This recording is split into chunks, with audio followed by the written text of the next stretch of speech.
Welcome to another Design Rewind episode. It's been a while. I'm Camilla, and today I want to start with something small. Really small. A single letter. Let's dive in. If you look closely at Danish typography, you'll notice something strange about the lowercase letter G. Most of us write it with two loops, one on top, one on the bottom. But the Danish version is different. It's open, one story, and the tail curls in this soft, slanted way that, if you squint, actually looks like a little heart. It's not a font trend. It's not a branding gimmick someone came up with last year.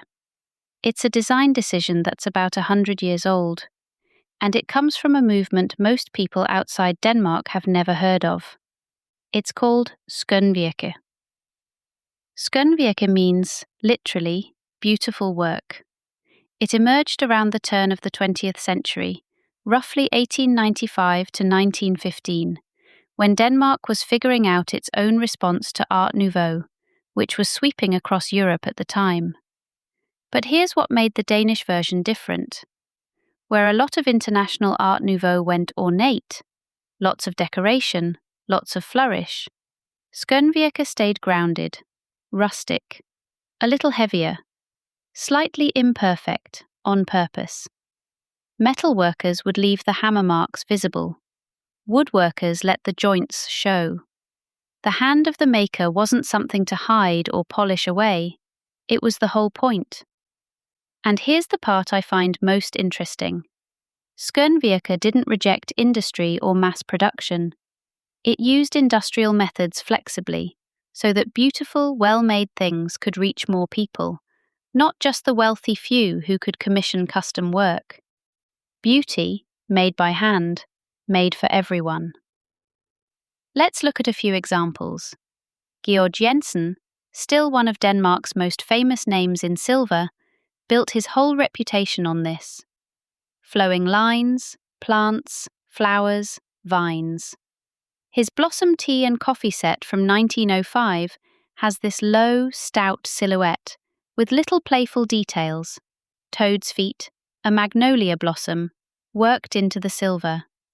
It still looks completely contemporary, more than 100 years later.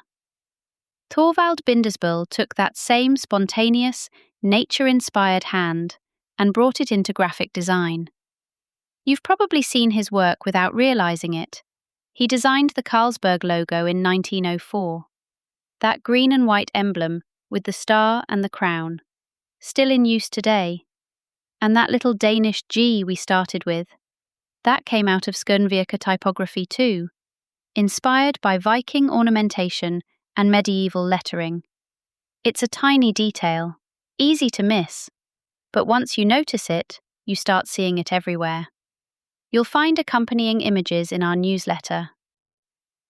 The same spirit shows up in designers working right now. Helle Mardal, for example, she makes these mouth-blown glass candy objects, these colourful little jars and bonbonnières. They're handmade, a little irregular, never quite identical. And that's exactly why people love them. 100 years after Skønvirke, the same idea is still doing the work. Imperfect, by hand, and better for it. So here's something to sit with this week. Think about something you made or shipped recently.